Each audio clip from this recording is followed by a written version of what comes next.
So, I finally caved and watched Arcane. And let me tell you, the hype is real. I went in expecting a decent animated show based on a game I've never played, and I came out a changed person. Seriously, this show is a masterpiece, and I need to talk about why the story is just perfect. First off, let's talk about the world building. Piltover, the shining city of progress, and Zaun, the dark, polluted undercity. It's a classic tale of two cities, but Arcane makes it feel so fresh and tangible. You don't just see the difference. You feel it. You feel the oppression, the desperation in Zaun, and you feel the gilded ignorance, the ambition in Piltover. It's not just a backdrop. It's a living, breathing character in the story, and every decision, every conflict, is shaped by this deep-seated division. The show does an incredible job of making you understand how this environment forges the people within it, and the characters. Oh, the characters. This isn't your typical good versus evil story. There are no real villains here, just broken people making impossible choices. Let's start with the heart of the show, Vi and Jinx, or Powder. Their relationship is the emotional core that drives everything. The tragedy of their separation, the misunderstanding, the pain. It's Shakespearean. You see Powder, this sweet, insecure little girl who just wants to help, slowly morph into the chaotic, brilliant, and terrifying Jinx, and it's not some sudden switch. It's a gradual descent into madness, fueled by trauma, guilt, and the manipulation of Silco. Every time she hallucinates her old demons, your heart just breaks for her. You understand her rage, even if you don't condone her actions. Then there's Vi. She's the classic hot-headed brawler with a heart of gold, but her journey is so much more than that. She carries the weight of her past, the guilt of abandoning her sister, and you can see it in every punch she throws. Her desperate, relentless search for Powder is so powerful. You root for her, you cry with her, and you feel her frustration when she finally finds her sister, only to realize she's lost the person she once knew. Their reunion isn't a happy one. It's a collision of past and present, of love and pain.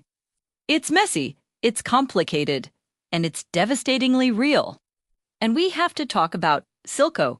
Is he a villain? Yes, but is he just a one-dimensional bad guy? Absolutely not. He's one of the most compelling antagonists I've seen in years.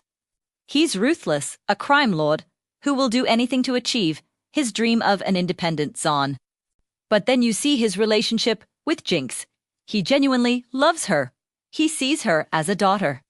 That twisted, fatherly affection he has for her makes him so much more complex.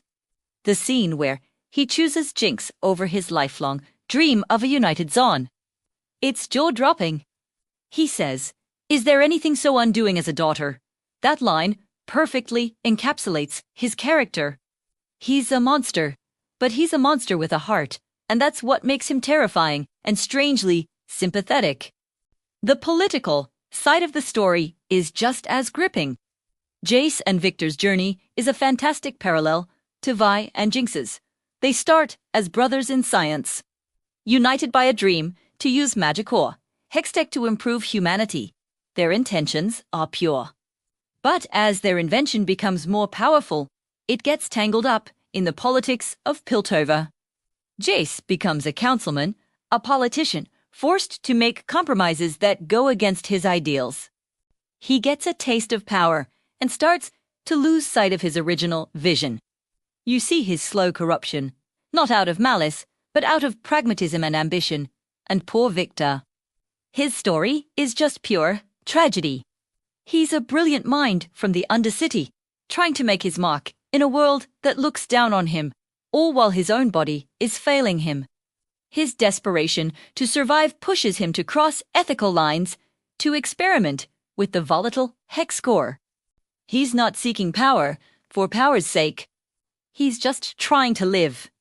His arc is a cautionary tale about the dangers of unchecked ambition, even when it comes from a place of desperation. The friendship between him and Jace starts so strong, but you can see the cracks forming as their goals and methods diverge. It's another brilliant, tragic relationship that mirrors the main plot. What makes Arcane's story so brilliant is how it weaves all these threads together. Every character's journey impacts another's. Vi's quest brings Caitlin, a sheltered enforcer, from Piltover, down into the depths of Zaun, opening her eyes to the injustice her city is built upon. Their partnership is fantastic. The dynamic between the rough-and-tumble street fighter and the prim and proper sharpshooter is full of chemistry and growth. Mel Medarda, the calculating councilwoman, seems like she's just playing a political game, but even she has layers and a backstory that informs her every move. The pacing is also flawless. The show is structured in 3 acts, and each one raises the stakes and deepens the emotional conflict. Act 1 sets up the childhood trauma that defines Vi and Jinx. Act 2 shows the consequences of that trauma years later, as their paths begin to converge again. And Act 3? Well, Act 3 is just an emotional and narrative explosion that culminates in one of the best cliffhangers in television history. Seriously, that final scene, with Jinx firing her rocket at the council chamber, set to the haunting sounds of what could have been, it's cinematic perfection. It's not just an act of chaos. It's the culmination of every bit of pain, every betrayal, and every broken dream in the entire series. It's a declaration of war born from a broken heart. The themes are so mature and well handled. It's about trauma, class warfare, the corrupting nature of power, and the duality of progress. Can scientific advancement truly be good if it's built on the suffering of others? Is peace possible when the wounds of the past are so deep? The show doesn't give you easy answers. It presents you with flawed characters, making flawed decisions in a flawed world, and asks you to understand them, not to judge them. Ultimately, the story of Arcane is a tragedy.